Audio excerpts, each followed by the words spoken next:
है तक्षशिला। नमस्कार, आप सबका स्वागत है तक्षशिला एकेडमी जोधपुर के यूट्यूब चैनल पर। और आज अपन बात करेंगे कुछ महत्वपूर्ण प्रश्नों के बारे में जो आपकी आने वाली सभी प्रतियोगी परीक्षाओं के लिए बहुत बढ़िया और बेहतरीन सवाल रहेंगे।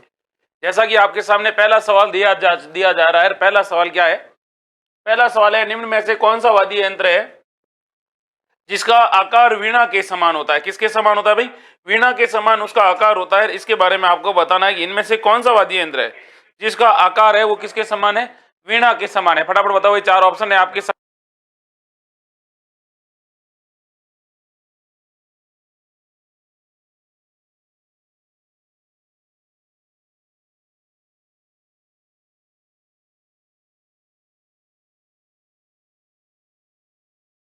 हाँ, तो इसका राइट आंसर है भाई, वो कौन सा है?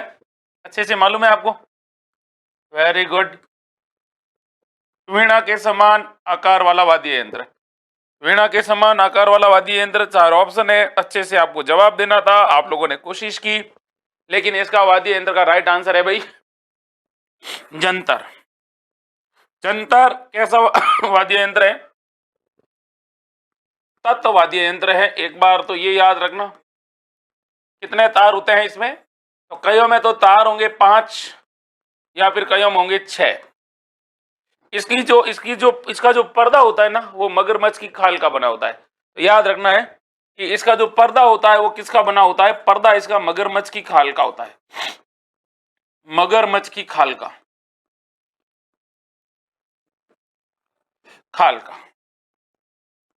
फिर आपसे पूछा जाएगा इसका वाचन कौन करते हैं भाई? वादक कौन होते हैं? तो वादक होते हैं भाई बगड़ावत भोपे। बगड़ावत भोपे इनके वादक होते हैं। और उसके बाद आपसे क्या पूछा जाएगा कि किसकी फड़ का वाचन करते समय बजाया जाता है?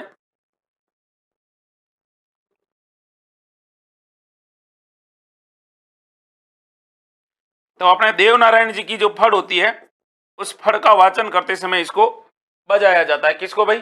तो आपको याद रखना है कि ये वाद्य यंत्र है जिसका नाम है, कौन सा वाद्य यंत्र? जंतर वाद्य यंत्र है। आगे बढ़ते हैं, अगले सवाल को देखते हैं। अगला सवाल भी अच्छा सवाल है। देखो भाई, ये सवाल है,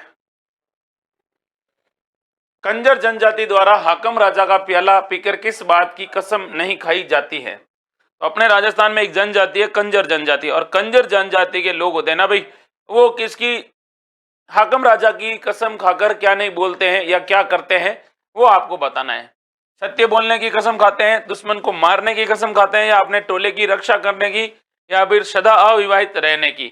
अच्छा सवाल है, बेहतरीन सवाल है और तगड़ा सवाल है। आपको इसका क्या बताना है? सीधे सीधे अपने शब्दों में इसका आंसर बताना है। फटाफट बताइएगा भाई, कौन सबसे पहले इस आंसर को मेरी तरफ भेजने वाला है? फटाफट भेजिए। ठिकाना लावा, माधुरी भार्गव, कैलाश बामणिया। आपको क्या बताना है भाई? आंसर बताना है, फटाफट आंसर बता दीजिए। अच्छा सवाल है और कई बार ऐसे सवाल सीधे सीधे पूछे भी जाते हैं। फिर मैं आपको कंजर जनजाति के बारे में सवाल बताऊंगा। Very good. तो कंजर जाति के लोग होते हैं, वो किसकी कसम नहीं खाते हैं भाई? किसकी कसम खाते हैं?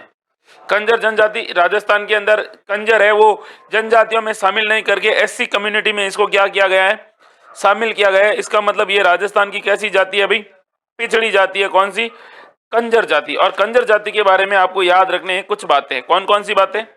देखो, कंजर जाति के लोग होते हैं, वो सत्य बोलने की क्या खाते हैं भाई?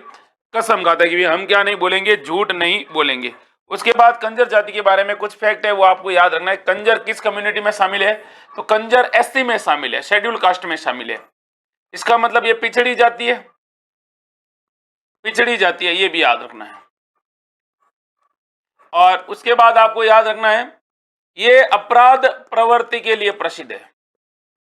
अपराध प्रवृत्ति के लिए प्रसिद्ध है। और इनके जो घर होते हैं, घर के 2 दरवाजे होते हैं। घर के क्या होते हैं? 2 दरवाजे, कि अगर पुलिस पकड़ने के लिए आए तो दूसरे दरवाजे से भाग जाएंगे। ये भी आपको याद रखना है, क्योंकि ये सवाल पहले पूछा जा चुका है।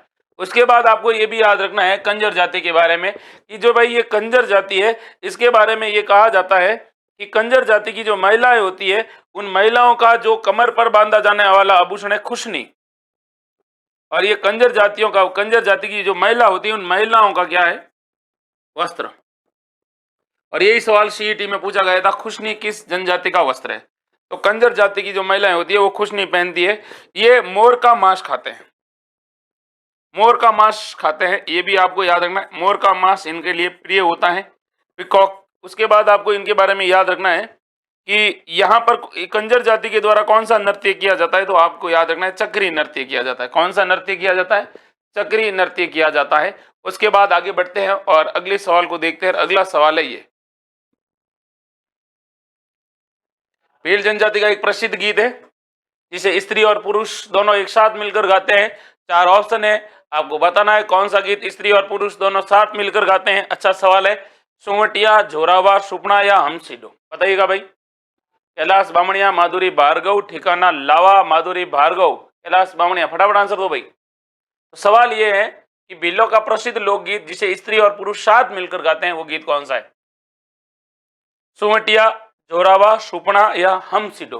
बताइएगा भाई। सबसे पहले अपना आंसर कौन फेंकने वाला है? ललिता रेणीवाल, माधुरी भार्गव, ठिकाना लावा। बताइएगा भाई राइट आंसर क्या है। सवाल सीधे सीधे जो आपकी प्रतियोगी परीक्षाओं में पूछे जाते हैं, तो इसका राइट आंसर क्या है भाई? बता दीजिए।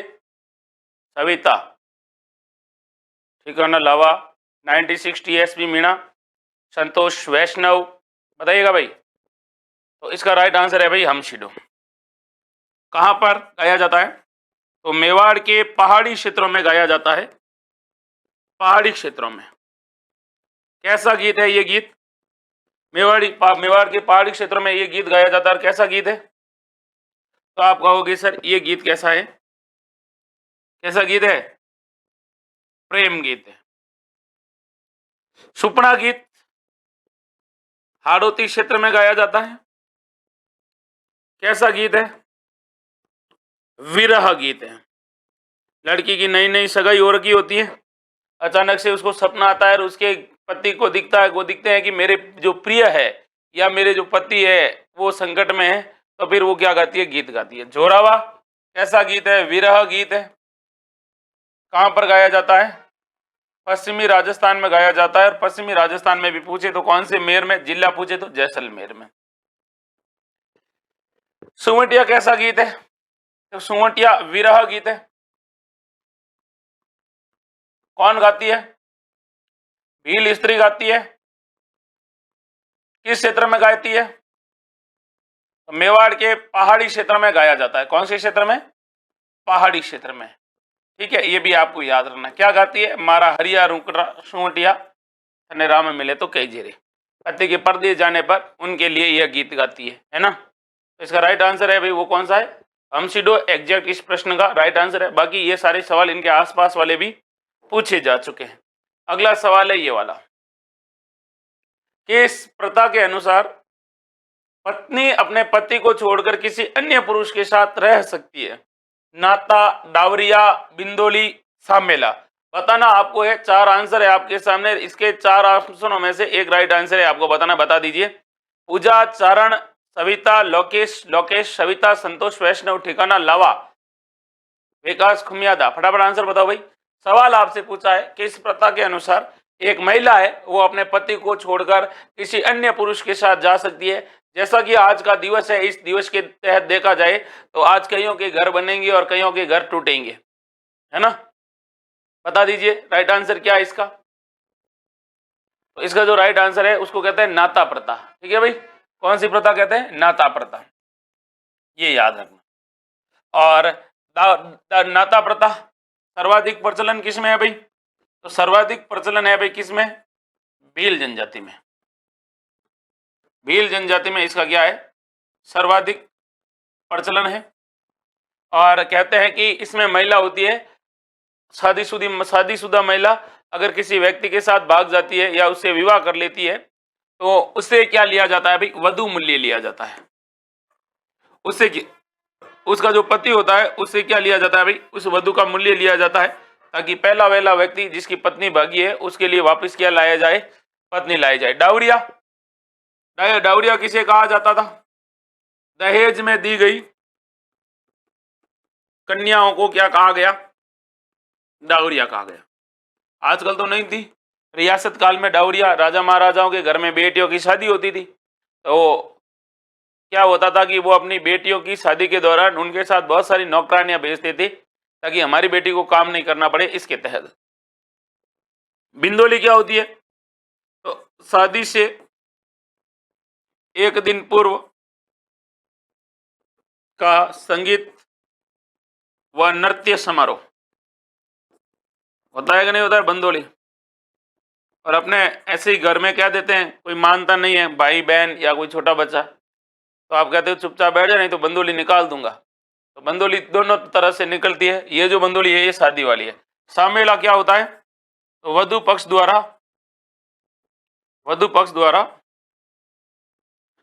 वर पक्ष द्वारा बारात का स्वागत। बारात का स्वागत क्या कहलाता है भाई? सामेला कहलाता है। ये भी आपको याद रखना है। ठीक है भाई, आगे बढ़ते हैं, अगले सवाल को देखते हैं। अगला सवाल क्या कह रहा है उसको भी थोड़ा ध्यान से देखिएगा। सवाल है ये वाला, अच्छा सवाल है। क्या पूछा है? त्रिलोक दीपक प्रसाद मंदिर कहते हैं। तो त्रिलोक दीपक प्रसाद मंदिर इनमें से किस मंदिर को कहा जाता है? चार ऑप्शन है। भांडासर जैन मंदिर, महावीर जैन मंदिर, रणकपुर जैन मंदिर या फिर कलिंजरा जैन मंदिर। चार ऑप्शन है और चारों के बारे में आपको सोच के क्या बताना है, आंसर बताना है। फटाफट आंसर बता दीजिए भाई। कौन बताएगा सबसे पहले कि त्रिलोक दीपक प्रसाद मंदिर है वो राजस्थान में किस मंदिर को कहा जाता है? अच्छा सवाल है, बेहतरीन सवाल है, इसका आपको आंसर भी देना है। माधुरी भार्गव, माया रावल, रेखा बाइसा, TSP 96 मीणा, संतोष वैष्णव, मनोज कुमार मीणा, माया रावल, संतोष वैष्णव। फटाफट आपका आंसर बताना है, इसमें से किस मंदिर को त्रिलोक दीपक मंदिर कहा जाता है? अच्छा सवाल है, बताइएगा। तो इसका राइट आंसर क्या है भाई? भांडासा का या भांडासर का जैन मंदिर है बीकानेर में। बीकानेर में। निर्माता कौन थे? भांडाशाह थे। क्या विशेषता इस मंदिर की?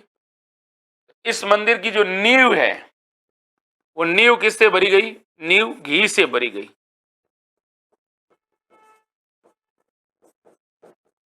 नींव किससे भरी गई?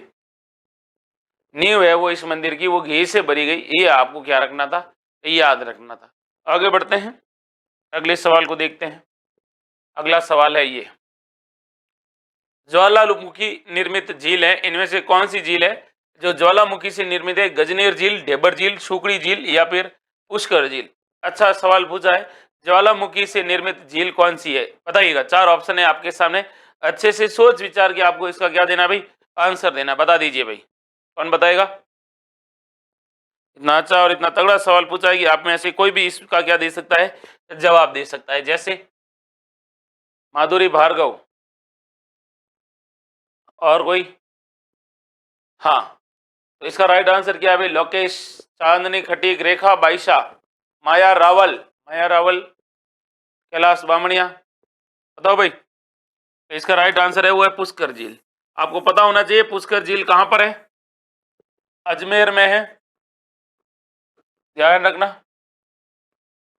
ज्वालामुखी क्रेटर से निर्मित है, ज्वालामुखी के क्रेटर से निर्मित है। इसके अलावा इसके बारे में क्या याद रखना है? राजस्थान की सबसे प्राचीन झील है, सबसे प्राचीन झील है। इसके अलावा इस झील के बारे में याद रखना, राजस्थान की सबसे पवित्र झील है, सबसे पवित्र झील है। ठीक है, इसके अलावा कितने घाट है यहाँ पर? तो यहाँ पर 52 घाट निर्मित है, 52 घाट निर्मित है। और अगर पूछे राजस्थान की सबसे पवित्र और राजस्थान की सबसे प्रदूषित झील कौन सी है, तो यही झील है, राजस्थान की सबसे प्रदूषित झील है। ये भी आपको इसके बारे में क्या रखना है भाई? याद रखना है, अजमेर में है। और पुष्कर झील के बारे में याद रखना है, यहाँ पे मंदिर कौन से हैं? तो विश्व का पहला ब्रह्मा मंदिर है जिसका निर्माण गोकुल चंद पारिक ने करवाया था। सावित्री माता का मंदिर है, गायत्री माता का मंदिर है, रंगनाथ जी का मंदिर है। राजस्थान का एकमात्र मंदिर रंगनाथ जी का मंदिर जो द्रविड़ शैली में निर्मित है, दक्षिण भारतीय शैली में निर्मित है। यहाँ पर मान महल है, मान सिंह के महल है, और किसके महल है भाई, और इसके अलावा जहांगीर के महल है। यहाँ पर रंगनाथ जी के अलावा एक वराह मंदिर भी है, ये भी आपको याद रखना है। ये सारे सवाल है जो आपसे सांबर झील से रिलेटेड सभी सवाल, पुष्कर झील से रिलेटेड सारी चीजें पूछी गई है।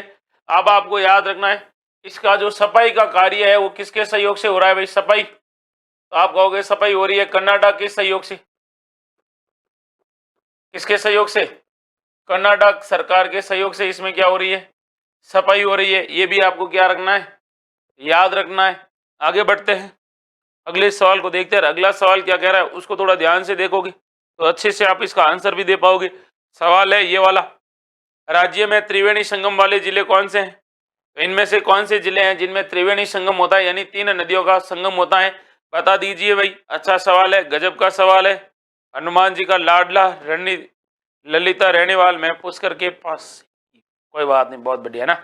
अजू परमार ऑफिशियल, सविता, लोकेश, ललिता, कैलाश, चेतन नामा, लोकेश, रेखा बाईशा, बताओ भाई इन जिलों में से कौन से जिले हैं जिनमें त्रिवेणी संगम होता है। त्रिवेणी संगम का मतलब क्या होता है, जहां पर 3 नदियों का मिलन होता है।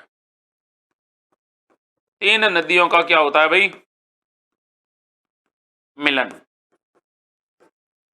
स्थल, उसको कहते हैं त्रिवेणी संगम। एक नदी इधर आई, एक नदी इधर से आई, जैसे ये नदी आई बहती बहती, और एक नदी इधर से आई बहती बहती, और एक नदी आई इधर से बहती बहती। यहाँ पर फिर ये संयुक्त रूप से अब आगे चली गई, यहाँ से वो फिर आगे चली गई। तो ये होता है त्रिवेणी संगम, अर्थात 3 वेणियों का संगम। वेणी का मतलब नदी और त्रि मतलब 3। राइट आंसर क्या है इसका, आप बता रहे हैं कि सर भीलवाड़ा के अंदर है, बिल्कुल रामेश्वरम सवाई माधोपुर में है, ठीक है, भीलवाड़ा के अंदर भी है और डूंगरपुर के अंदर है। तो ये जो राजस्थान में कौन से संगम है, त्रिवेणी संगम है। वैसे राजस्थान में त्रिवेणी संगम के बारे में आपसे सवाल पूछा जाता है। रामेश्वर घाट है सवाई माधोपुर में, बिगोद भीलवाड़ा के अंदर है, और बेणेश्वर जहाँ पे सोमाई जाखम का मिलन होता है वो कहाँ पर है भाई, डूंगरपुर में। ये तो आपको याद रखना ही रखना है।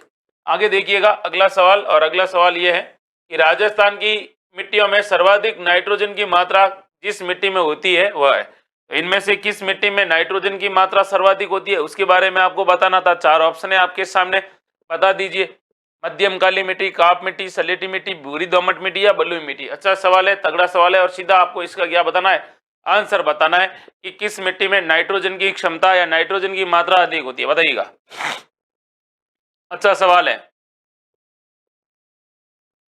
Very good. तो अच्छा सवाल है, बेहतरीन आंसर भी देना है आपको। आप में से कई लोगों ने, जैसे माधुरी भार्गव बता रही है कि सर सी सही है, चांदनी खटीक ने डी बताया है, लोकेश ने ए बताया है, सविता ने ए बताया, कैलाश ने सी बताया। बहुत बढ़िया भाई, आप लोगों ने अच्छे से आंसर बिल्कुल नहीं दिए हैं, आप सब ने गलत दिए हैं। डी वाला भी गलत, ए वाला भी गलत, सी वाला भी गलत। देखिए कांप मिट्टी होती है ना, कांप मिट्टी को कहते हैं जलोढ़ मिट्टी। कौन सी मिट्टी कहते हैं, जलोढ़ मिट्टी। और जलोढ़ मिट्टी होती है वो सबसे उपजाऊ मिट्टी होती है, सबसे क्या होती है, उपजाऊ मिट्टी होती है। और आपको ये भी पता होना चाहिए ये जो जलोढ़ मिट्टी होती है, ये जो जलोढ़ मिट्टी होती है ये क्या होती है भाई, अपने जब बारिश आती है और बारिश के दौरान अपने साथ बहुत सारी क्या लेकर आती है भाई, नाइट्रोजन युक्त पदार्थ लेकर आती है। इसलिए इसमें क्या होती है भाई, नाइट्रोजन की मात्रा अधिक होती है। नाइट्रोजन की क्या होती है, मात्रा की मात्रा सर्वाधिक होती है। ये तो आपको याद रखना था। फिर आपको ये भी पता होना चाहिए कि ये जो मिट्टी है राजस्थान में सर्वाधिक कहाँ पर पाई जाती है। तो राजस्थान में ये मिट्टी सर्वाधिक कहाँ पर पाई जाती है, अगर ये पूछ ले तो अपने पाई जाती है पूर्वी राजस्थान में, ठीक है, ये भी आपको याद रखना। और मिट्टी की उर्वरकता को बढ़ाने के लिए क्या किया जाता है भाई, मिट्टी की उर्वरकता को बढ़ाने के लिए दलहन की फसलों का क्या किया जाता है भाई, उगाया जाता है। आपके गांव में खेत होंगे तो आपने देखा होगा कि आपका खेत 5 साल 6 साल 10 साल तक पड़ा है, तो अब आपको उसके अंदर खेती करनी है। तो सबसे पहले हमारे गांव में हमारे जो घर में बड़े लोग हैं वो क्या कहेंगे भाई, कि पहले अपन दलहन को बो, या तो दलहन या गवार वगैरह कुछ ऐसा बोया जाएगा जिससे कि उसकी उपजाऊपन क्षमता है वो बढ़ जाए। ये याद रखना है ना। आगे बढ़ते हैं, फिर अगले सवाल को देखते हैं। अगला सवाल क्या कह रहा है वो ये देखो। तो आप लोगों ने बिल्कुल तुक्काबाजी की है इस सवाल में, अगले सवाल में तुक्केबाजी नहीं करनी है। सवाल ये पूछा है राजस्थान में शुष्क सागवान के वन कहाँ पाए जाते हैं। तो राजस्थान में कैसे सागवान पूछे हैं। शुष्क सागवान वन कहाँ पाए जाते हैं। पश्चिमी राजस्थान में आबू पर्वतीय क्षेत्र में, डूंगरपुर, बांसवाड़ा में, अलवर व भरतपुर में। अच्छे से आपको इसका क्या देना है, आंसर देना है। राजस्थान में कैसे वन, शुष्क सागवान वन है, ये कहाँ पाए जाते हैं। अच्छा सवाल है ये, और कई बार प्रतियोगी परीक्षाओं में पूछे भी गए हैं ये सवाल। तो बता दीजिए भाई, कौन बताएगा सबसे पहले। कैलाश बामणिया फ्रॉम बांसवाड़ा, अज्जू परमार ऑफिशियल, हनुमान जी का लाडला, बताइएगा भाई। सवाल अच्छा है, एकदम सीधा सीधा सटीक सटीक जवाब है। ठिकाना लावा, बताओ भाई। लोकेश, और किसी ने नहीं बताया भाई। माया रावल, अशोक धुमड़ा। बिल्कुल, हमारे राजस्थान में डूंगरपुर और बांसवाड़ा जिले में कैसे वृक्ष पाए जाते हैं भाई, शुष्क सागवान के वृक्ष पाए जाते हैं। शुष्क सागवान का उपयोग कहां पर होता है, तो इनका उपयोग होता है भाई कहां पर, फर्नीचर बनाने में। क्या बनाने में, फर्नीचर बनाने में इनका उपयोग होता है। पैकिंग की सामग्री बनाने में इसका उपयोग होता है, और गोंद निर्माण में इनका उपयोग होता है। और इसके अलावा किसका निर्माण, किसके निर्माण में भाई, फर्नीचर के अलावा गोंद, पैकिंग वाले डब्बे बनाने में इसका उपयोग होता है। आगे बढ़ते हैं, और अगला सवाल है ये वाला। सवाल क्या पूछा है सवाल ये पूछा है, एक व्यक्ति अधिकतम कितनी बार राज्य का मुख्यमंत्री बन सकता है। तो एक व्यक्ति है वो राजस्थान का या किसी भी राज्य का कितनी बार मुख्यमंत्री बन सकता है, वो आपको बताना है। आपके सामने 4 ऑप्शन है, एकदम तगड़े तगड़े सवाल है, तगड़े से आपको आंसर भी देने हैं, और कितनी बार बन सकता है ये भी आपको बताना है। बताइएगा भाई, कौन बताएगा सबसे पहले। अभी तक सबसे पहले किसी ने बताया नहीं है, कैलाश बामणिया।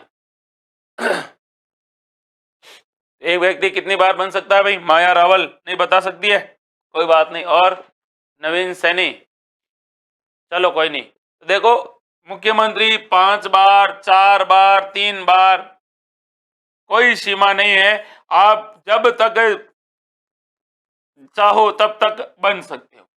तो डी ऑप्शन राइट है, ये आपको याद रखना है। एक व्यक्ति जितनी बार चाहे, जितनी बार क्या बन सकता है, राज्य का मुख्यमंत्री बन सकता है। फिर देखिएगा अगला सवाल क्या कह रहा है।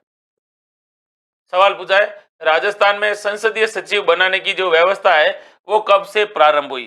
तो अपने राजस्थान में जो संसदीय सचिव बनाने की जो व्यवस्था है ये कब से प्रारंभ होती है, ये आपको बताना है। 4 ऑप्शन है आपके सामने, और अच्छे से आपको इनका क्या देना है, जवाब देना है। बता दीजिए। सवाल बढ़िया है, अच्छा सवाल है, और ये सवाल पहले पूछा भी गया है। 61, 1961, 1962, 1967, 1972। तो बता दीजिए, सीधा सवाल और सीधे से आपको आंसर बताना है। बताओ भाई, कौन बताएगा सबसे पहले। हाँ, चांदनी खटीक। और भाई कैलाश बामणिया। सीधा सवाल है भाई, अज्जू परमार ऑफिशियल, माधुरी भार्गव। तो देखो भाई, सवाल जब आपसे ऐसे पूछे जाएंगे कि राजस्थान में संसदीय सचिव बनाने की जो व्यवस्था है वो कब से शुरू होती है, ये शुरू होती है भाई 1967 में। याद रखना कि जो ये संसदीय सचिव होता है ना, इस संसदीय सचिव की नियुक्ति कौन करता है, तो इसकी जो नियुक्ति करता है ये भी पूछा गया है। इसकी नियुक्ति कौन करेगा, तो इसकी नियुक्ति की जाती है मुख्यमंत्री द्वारा। किसके द्वारा की जाती है, मुख्यमंत्री के द्वारा। इसीलिए ये किसके प्रति उत्तरदायी होते हैं भाई, किसके प्रति जवाबदेही होते हैं। तो ये जवाबदेही किसके प्रति होते हैं, तो ये जवाबदेही भी मुख्यमंत्री के प्रति ही होते हैं, ये भी आपको याद रखना है ना। तो और ये इनका जो संविधान में उल्लेख नहीं है, इनका संविधान में क्या नहीं है, संविधान में उल्लेख नहीं है, ये भी आपको याद रखना है। संविधान में इनका क्या नहीं है, बिल्कुल ही क्या नहीं है, उल्लेख नहीं है। आगे बढ़ते हैं और अगले सवाल को देखते हैं। अगला सवाल है ये वाला कि मकराना में मिलने वाले विश्व प्रसिद्ध संगमरमर है वो किस किस्म का है। अच्छा सवाल पूछा है। मकराना का जो संगमरमर है जो पूरे विश्व का प्रसिद्ध है, और आपको ये भी पता होना चाहिए कि ये जो मकराना का जो संगमरमर है इसके बारे में पूछा जाता है तो इसको जीआई टैग दिया जा चुका है। और आगरा का जो ताजमहल है, आगरा का ताजमहल, वो भी क्या है, वो यहाँ का बना हुआ है। ये फर्स्ट प्रसिद्ध इसलिए है क्योंकि ये जो ताजमहल है वो यहीं से बना हुआ है। सबसे बड़ी बात, आप इनके बारे में क्या जानना चाहोगे कि ये जो मकराना का जो संगमरमर है ये एकदम क्या होता है, सफेद संगमरमर है, एकदम प्योर सफेद संगमरमर है। इसके अंदर किसी प्रकार की कोई क्या नहीं है, मिलावट नहीं है, किसी प्रकार का कोई दूसरी कलर इसके अंदर नहीं दिखता है। अब इसका राइट आंसर क्या है? तो आप लोग बता रहे हो कि सर डोलामाइट है। अरे डोलोमाइट तो नहीं है यार, इसका राइट आंसर है कैल्साइट। क्या है भाई? कैल्साइट सही है। कैल्साइट है या डोलोमाइट है या सिलियस है या मार्बोनाइट है? तो बताइएगा भाई। अच्छा सवाल है और बेहतरीन सवाल है। डोलोमाइट क्यों कर रहे हो आप? सबने एक जैसा आंसर ठोक दिया है, डोलो। और ये सवाल मैंने दूसरी बार रिपीट किया है आपके सामने, संगमरमर वाला। तो इसका राइट आंसर क्या है भाई? कहना राम ठिकाना लावा, अजू परमार ऑफिशियल। नहीं, गलत आंसर दे रहे हो आप, सोच के जवाब दो। हाँ, कोई देगा इसका राइट आंसर? सोच के जवाब दो भाई। मकराना का जो है वो कौन सी किस्म का है? अरे ये कैल्साइट है, कैल्साइट। ठीक है। और आपको ये भी याद रखना है कि सर्वाधिक सबसे बड़ी मंडी कहां पर है? सबसे बड़ी मंडी कहां पर है? मकराने की सबसे बड़ी मंडी पूछे तो आप कहोगे सर किशनगढ़ में। कहां पर है? किशनगढ़ में। और मकराने की अगर सबसे बड़ी खान पूछे तो सबसे बड़ी खान कौन सी है भाई? तो सबसे बड़ी खान के बारे में जब भी आपसे पूछे तो आप क्या जवाब दोगे? तो आप कहोगे सर सबसे बड़ी जो खान है वो कौन सी है भाई? जेके मार्बल। जेके मार्बल कहां पर है? राजसमंद में। और आपसे पूछा जाएगा कि सर्वाधिक उत्पादन कहां पर हो रहा है? तो वर्तमान में जो संगमरमर का सर्वाधिक उत्पादन हो रहा है वो कहां पर हो रहा है? वो हो रहा है भाई राजनगर में।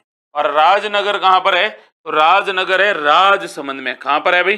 राजसमंद में। ये भी आपको क्या रखने हैं? ये याद रखने हैं। सवाल अच्छे अच्छे हैं, सीधे सीधे सवाल हैं और सीधे सीधे तरीके से आपसे पूछे भी जाते हैं। आगे बढ़ते हैं, अगले सवाल को देखते हैं। अगला सवाल है ये वाला, ज्वालामुखी द्वारा निर्मित झील है। ये तो मैंने बता दिया, शायद रिपीट हो गया है सवाल। ये भी सही, ये जैसे कैसे हुआ? ब्रज महोत्सव कहाँ मनाया जाता है? बताओ, ब्रज महोत्सव कहाँ मनाया जाता है? चार ऑप्शन है आपके सामने और बेहतरीन सवाल है। ब्रज महोत्सव के बारे में पूछा, बताओ। अलवर, भरतपुर, दौसा, सवाई माधोपुर। और पूछा कौन सा महोत्सव है? ब्रज महोत्सव है। फटाफट आंसर बताइएगा भाई। चार ऑप्शन है आपके सामने, सीधे सीधे आपको आंसर देने। अच्छा सवाल है, तगड़ा सवाल है। ब्रज महोत्सव कहाँ मनाया जाता है? तो ऐसे सवाल जब भी अपनी प्रतियोगी परीक्षा में पूछे जाते हैं तो हमें डटकर सामना करना होता है प्रश्नों का, और उन प्रश्नों का सीधे तरीके से अपने को क्या बताना पड़ता है भाई? आंसर बताना पड़ता है। बता दीजिए भाई, राइट आंसर क्या है इसका? वेरी गुड, बताओ भाई। अच्छा सवाल है। ब्रज महोत्सव मनाया जाता है कहां पर? भरतपुर में। तो यहां पर क्या मनाया जाता है भाई? मत्स्य महोत्सव मनाया जाता है। एक उत्सव जो आपसे पूछा भी जा सकता है, माही महोत्सव कहां मनाया जाता है? माही महोत्सव मनाया जाता है भाई कहां पर?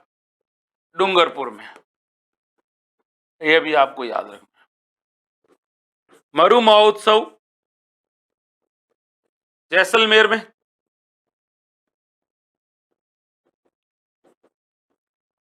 थार महोत्सव कहां मनाया जाता है? बाड़मेर में। फिर आपसे पूछा जाएगा मरु महोत्सव, माही महोत्सव, थार महोत्सव।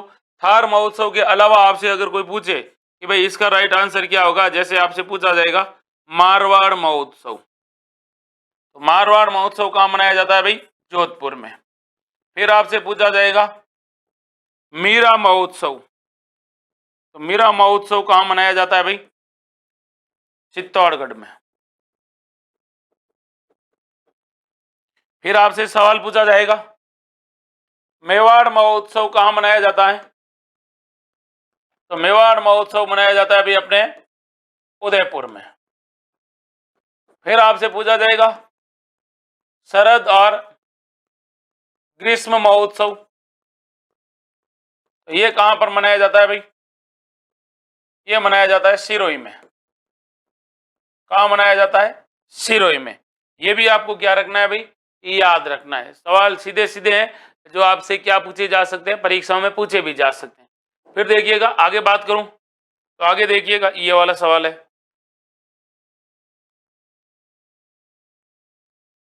वह महिला जिसे मारवाड़ की नूरजहां कहा जाता है। अब मारवाड़ की नूरजहां किसे कहा जाता है? बताओ, चार ऑप्शन है आपके सामने। गुलाब राय, अनारा बेगम, रश कपूर या गुलाब देवी। बताओ भाई, मारवाड़ की नूरजहां किसे कहा जाता है? अच्छा सवाल है, बेहतरीन सवाल है। और ये महिलाएं जिनका नाम दिखा है, ये क्या हुआ करती थी? पासवान होती थी। पासवान का मतलब होता है प्रेमिका, जिसको कहते हैं प्रेयसी, जिसके लिए वर्तमान में एक शब्द का प्रयोग होता है, वो होता है महिला मित्र। हिंदी में क्या कहते हैं इसको? महिला मित्र कहते हैं। और इंग्लिश में तो आप मुझे बता ही दोगे क्या कहते हैं कमेंट सेक्शन में, इतने तो आप होशियार हो। बताओ राइट आंसर क्या है इसका? गुलाब राय को, अनारा बेगम को, रश कपूर को या गुलाब देवी को। तो आपसे सवाल ये पूछा है कि मारवाड़ की नूरजहां अपने किसे कहा जाता है? चार ऑप्शन है और चारों ऑप्शनों में से आपको बताना है किसे कहा जाता है। अच्छा सवाल है, बेहतरीन सवाल है। मन्नू फ्रॉम गंगानगर से पहली बार आए और पहली बार भी आंसर दे दिया है। मन्नू गंगानगर, ठिकाना लावा, कैलाश इनकिया। बताओ भाई, सवाल पूछा है मारवाड़ की नूरजहां किसे कहा जाता है? सोच के जवाब देना है, गलत जवाब नहीं देना है, क्योंकि गलत जवाब दोगे तो मामला गड़बड़ होने वाला है। अच्छे से आपको इसका क्या देना है? आंसर देना है। तो फटाफट बताओ भाई, मारवाड़ की नूरजहां किसे कहा जाता है? फिर मैं आपको बताऊंगा। जोधपुर के एक शासक थे जिनका नाम था विजय सिंह। क्या नाम था? विजय सिंह। और ये विजय सिंह की क्या हुआ करती थी? पासवान। क्या हुआ करती थी? पासवान। और इसे क्या कहा जाता है भाई? जहांगीर का नमूना। जहांगीर का क्या कहा जाता है? नमूना कहा जाता है। और इसे क्या कहा जाता है? मारवाड़ की नूरजहां कहा जाता है। अनारा बेगम कौन थी? तो ये जसवंत सिंह थे ना, जसवंत सिंह प्रथम। जसवंत सिंह सेकंड की क्या थी ये? सॉरी, गज सिंह सेकंड थे, उनकी क्या थी? गज सिंह की प्रेमिका थी। गज सिंह की प्रेमिका अनारा बेगम। रस कपूर, जयपुर के जगत सिंह थे ना, जयपुर के जगत सिंह। और जयपुर के जगत सिंह की प्रेमिका थी, पासवान थी। और इसे जयपुर का बदनाम शासक और इसे जयपुर की नूरजहां कहा जाता है। ये भी आपको क्या रखना है? याद रखना है ना। तो ये क्या हुआ करती थी? पासवान को प्रेमिका, प्रेयसी, महिला मित्र, या फिर इसके लिए सीधा सवाल क्या पूछा जाता है इंग्लिश में, जिसके बारे में कहा जाता है, जिसको GIRLFRIEND कहते हैं, गर्लफ्रेंड शब्द का प्रयोग होता है। जैसे बॉयफ्रेंड, गर्लफ्रेंड, है ना। तो ये सारे ऐसे सवाल पूछे जाते हैं। हालांकि ये वाले तो आपको याद रखने, परीक्षा पे सिलेबस में नहीं है ये, सिलेबस में ना, लेकिन हमेशा गलत चीजों के प्रति इंटेंशन पहले जाता है, ये भी आपको पता है। कई लोगों ने एक दिन तो मैं जब पढ़ा रहा तो कहा कि सर पासवान का मतलब स्टेपनी होता है। अरे मैंने कहा भाई साहब तू तो बड़ा पहुंचा हुआ आदमी निकला रे, है ना। तो स्टेपनी स्टेपनी नहीं कहना है कि सर स्टेपनी होती है, नहीं होती है। पासवान पासवान होती है, प्रेमिका प्रेमिका होती है। आगे बढ़ते हैं, अगले सवाल को देखते हैं। अगला सवाल क्या कह रहा है उसको ध्यान से देखो। अगला सवाल है ये, हाँ, मेवाड़ के महाराणा जगत सिंह की दाई नौजू दाई का मंदिर कहाँ बना हुआ है, जिसे धाई मंदिर भी कहा जाता है? चार ऑप्शन है, राजसमंद, चित्तौड़गढ़, नागौर और उदयपुर। बताओ भाई, चारों में से राइट आंसर क्या है आपको बताना है। अच्छा सवाल है।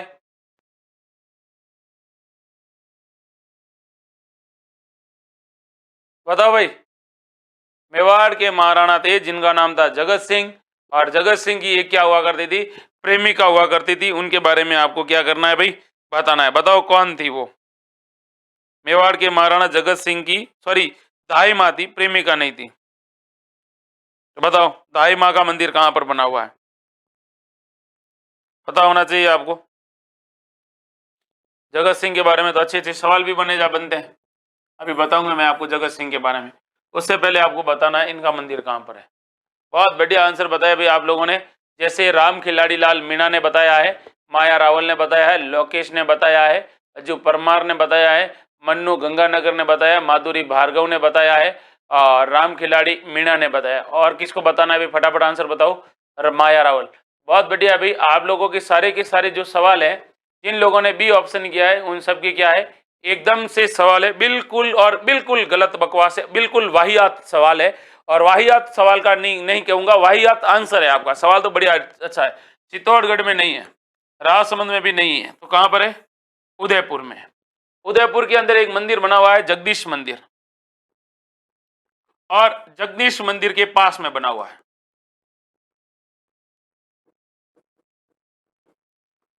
इसको धाई मंदिर भी कहा जाता है। कौन सा कहा जाता है भाई? धाई मंदिर भी कहा जाता है। गोपाल डामोर ने भी कहा कि सर बी अब तो सुधर जा भाई। ये सवाल राइट आंसर है उदयपुर के बारे में।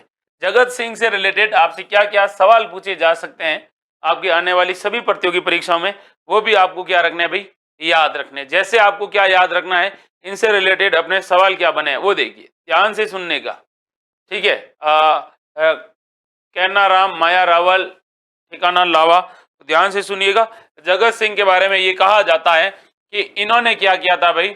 इन्होंने, इनके बारे में कहा जाता है कि इनके समय इन्होंने एक तो जगन्नाथ जो मंदिर है उस मंदिर का क्या करवाया? निर्माण। इसके अलावा रूप सागर तालाब का निर्माण करवाया। इसके अलावा इन्होंने क्या करवाया? जग मंदिर का निर्माण पूर्ण करवाया, अपने पिता करण सिंह के द्वारा जो निर्माण कार्य करवाया गया था उसको इन्होंने पूरा करवाया था, और जगदीश मंदिर का इन्होंने निर्माण करवाया था। और इस मंदिर के जो वास्तुकार कौन थे? तो इस मंदिर के जो निर्माता, या फिर मैं कहूं कि निर्माता कौन थे? दो व्यक्ति थे। निर्माता तो ये थे, लेकिन इसके जो बनाने वाले जो कारीगर थे वो थे, एक का नाम था बाणा और एक का नाम था मुकुंद, और जिस व्यक्ति की देख रेख में ये मंदिर बना था वो था, जिसका नाम था अर्जुन। तो किसकी देख रेख में बना था? अर्जुन की देख रेख में। सवाल सीधे सीधे अच्छे अच्छे जो सवाल सारे आपसे पूछे भी गए हैं। आगे बढ़ते हैं और अगले सवाल को देखते हैं। अगला सवाल क्या कह रहा है वो ध्यान से देखो। तो सवाल है ये वाला, ऐसा किला रानी जाए के पास भले ही हो पर ठकुरानी जाए के पास नहीं। किस दुर्ग के बारे में ये लाइन कही गई है आपको बताना है। बसंतगढ़ दुर्ग, कुचामन का किला, तिमनगढ़ का किला, या फिर मंडराइल का किला। तो रानी जाए के पास भले ही ऐसा किला हो, लेकिन ठकुरानी जाए के पास ऐसा किला नहीं है, ये बताना है आपको। बताइए भाई। कैलाश बामणिया, ममता शर्मा, अज्जू डामोर, अज्जू परमार, सविता राम खिलाड़ी मीणा, ममता शर्मा, मन्नू फ्रॉम गंगानगर, कैनाराम ठिकाना लावा, माया रावल, नितिका शर्मा। बताओ भाई। अच्छा सवाल है कि ऐसा किला रानी जाए के पास भले ही हो, अर्थात रानी के बच्चों के पास हो सकता है, लेकिन एक ठकुराइन के बच्चे के पास ऐसा किला लगभग नामुमकिन सा है। तो ये किस किले के बारे में कहा जाता है बताइएगा। और अक्सर ये सवाल आपसे पूछे भी गए हैं और आपको बताना भी पड़ेगा इसका राइट आंसर क्या है, बताइएगा। Very good, very good. ये किला कहां पर है ये भी आपको पता होना चाहिए। फिर मैं आपको इस किले के बारे में कुछ जानकारी दूंगा, बताइएगा। हाँ, रानी जाए के पास भले ही हो, लेकिन ठकुरानी जाए के पास नहीं है। कौन सा किला है भाई? ये किला है अपने कौन सा? कुचामन का किला। कुचामन का किला किस जिले में है? नागौर जिले में है। इस किले के बहुत सारे उपनाम है। पहली बात तो आपसे पूछा जाएगा इसका उपनाम क्या मिलता है? इसे कहा जाता है जागीरी किलों का सिरमौर। जागीरी किलों का क्या कहा जाता है भाई? सिरमौर कहा जाता है। पहली बात तो ये याद रखना है। उसके बाद इस किले के बारे में क्या याद रखना है कि ये जो किला है इसके निर्माता कौन थे? इसको कहा जाता है अणखला दुर्ग।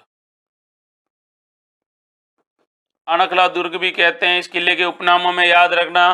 फिर आपसे सवाल पूछा जाएगा इसके निर्माता कौन थे? तो इसके निर्माता थे जालिम सिंह ठाकुर। कौन थे? जालिम सिंह ने, कहते हैं कि एक कोई साधु थे जिनका नाम था वनखंडी महात्मा।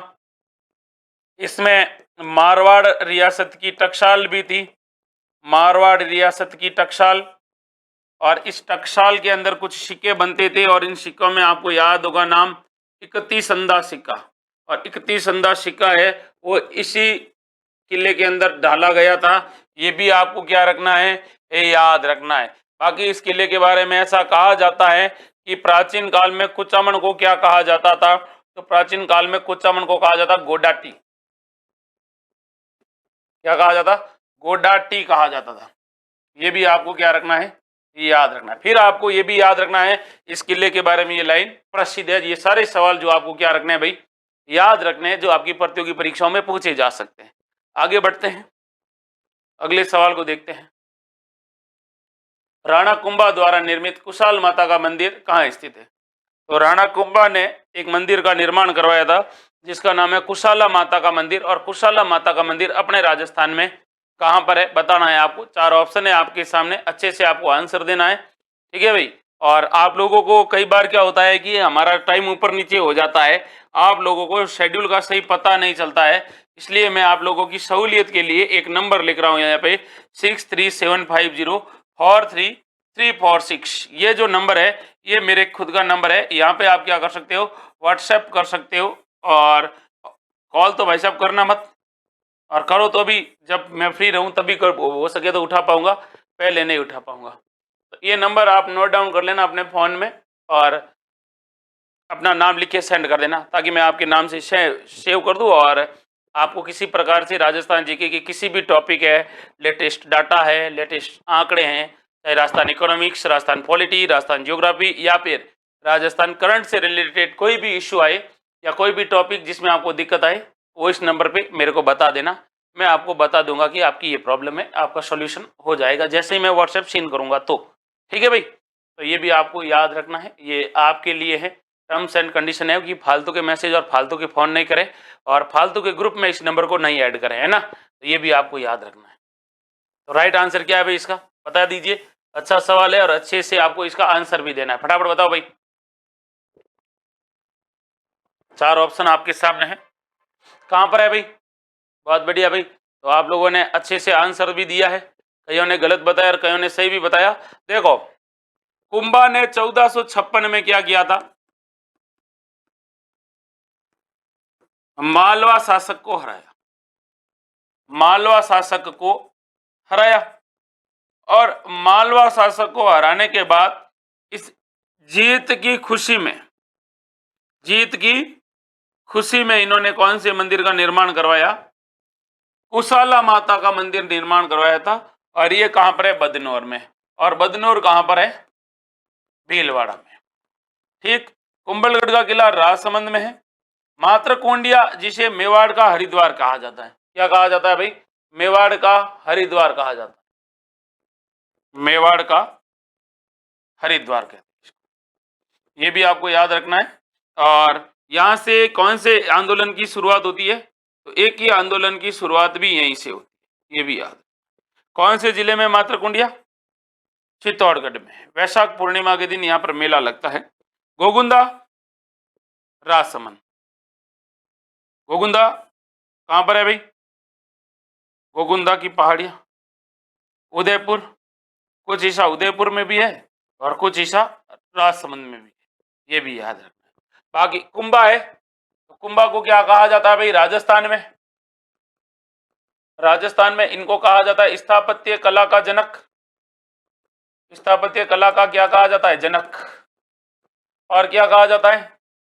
राजस्थान में चित्रकला का जनक कहा जाता है, चित्रकला का जनक, ये भी याद रखना है कुंभा के बारे में। और एक पुस्तक है जिसका नाम है वीर विनोद, जिसको लिखी थी श्यामल दास ने, और श्यामल दास ने क्या कहा था कि भाई ये जो वीर विनोद लिखी थी, और श्यामल दास ने वीर विनोद में ये लिखा है, स्पष्ट तौर पर लिखा है कि मेवाड़ के अंदर 84 दुर्ग है, और 84 में से 32 दुर्गों का निर्माता था अपने कौन था? कुंभा था, ये भी आपको याद रखना है। बाकी कुंभा स्वयं बहुत बड़ा विद्वान था। एक बार सवाल भी पूछा गया था कि कुंभा की जो रचनाएं हैं वो कौन सी भाषा में? तो कुंभा की रचनाएं अगर आपसे भाषा पूछे कौन सी भाषा में है, तो कुंभा की रचनाएं है भाई मेवाड़ी भाषा में। कौन सी भाषा में है? मेवाड़ी भाषा में है, ये भी आपको क्या रखना है? याद रखना है। कुंभा की रचनाएं कौन सी भाषा में? मेवाड़ी भाषा में है, क्योंकि कुंभा की अधिकांश रचनाएं वो मेवाड़ी भाषा में। बाकी कुंभा के बारे में कई बार सवाल पूछे भी जाते हैं, इनकी उपाधियां कौन सी है? भाई साहब सबसे ज्यादा उपाधियां धारण करने वाला वो यही व्यक्ति था, ये भी आपको याद रखना है ना। और उसके बाद ये भी आपको ये भी याद रखना है कि पहाड़ी किलों का सबसे ज्यादा निर्माण करवाने वाला भी कुंभा था। सभी किलों का पुनः निर्माण करवाया था अपने समय, तो वो कुंभा था। और ये सवाल बढ़िया अच्छा है कि वर्तमान चित्तौड़गढ़ दुर्ग का निर्माता किसे कहा जाता है? वर्तमान चित्तौड़गढ़ को जो वर्तमान स्वरूप दिया था, किस गढ़ को? चित्तौड़गढ़ को और चित्तौड़गढ़ में सर्वाधिक निर्माण कार्य करवाए गए थे, वो भी किसके द्वारा करवाए गए थे? कुंभा के द्वारा। हालांकि कुंभा चित्तौड़गढ़ में कम रहता था, अपने कुंभलगढ़ में ज्यादा रहता था, राजसमंद में। ये भी आपको क्या रखना है? ये याद रखना है। तो ये सारी बातें थी। मैंने आपको एक नंबर दिए थे आपकी जानकारी के लिए, वो नंबर मैं वापस लिख दूं कि देखो यार क्या होता है, ऑफलाइन क्लासेस होती है, कई बार टेस्ट होते हैं और कई बार हमें कंटेंट देखने के लिए भी बैठना पड़ता है, तो क्या होता है कई बार लेट हो जाते हैं, जिसके कारण आप लोग भी गुस्सा होते हो कि सर आप 8:30 बजे कहते हो और 10 बजे आ जाते हो, 10:30 बजे आ जाते हो, ये कौन सा टाइम है? हमें एक फिक्स टाइम बताओ। तो ये नंबर मैं आपको इसीलिए दे रहा हूं ताकि मेरे ये ऑनलाइन आने का टाइम है, जिसमें आपके पास नोटिफिकेशन में आपके डायरेक्ट फोन में, व्हाट्सएप में, या फिर आपको जानकारी के लिए स्टेटस वगैरह देखने पर आपको मिल जाए। ये होता है, ठीक है। बाकी कोई दिक्कत विक्कत हो तो आप इस नंबर पे बता देना। ओनली एजुकेशन से के पर्पज है, कॉल करो तो जब मैं फ्री होऊंगा तभी आपसे बात कर पाऊंगा। तब तक अपनी तैयारी को बेहतरीन बनाओ, अच्छे से तैयारी करो, बेहतरीन तैयारी करो, क्योंकि अब जो बीत गया सो बीत गया है। तकदीर का शिकवा तो करना नहीं है, अब तो आने वाले सपनों के बारे में देखना है। और सपने हमेशा बंद आंखों से नहीं देखे जाते हैं, खुली आंखों से भी नहीं देखे जाते हैं। सपने तो देखना ही नहीं है, सपने को तो सच करना है। सपने देखने से तो क्या होगा? तो ये सारी चीजें हैं जिनके बारे में अपन ने चर्चा की। कल मैं आपसे फिर मिलूंगा उसी नए जोश, नए जुनून और नए प्रश्नों के साथ, ठीक है भाई। तो आप सबको जय हिंद, जय भारत। मिलेंगे कल, तब तक के लिए आप सबको गुड नाइट।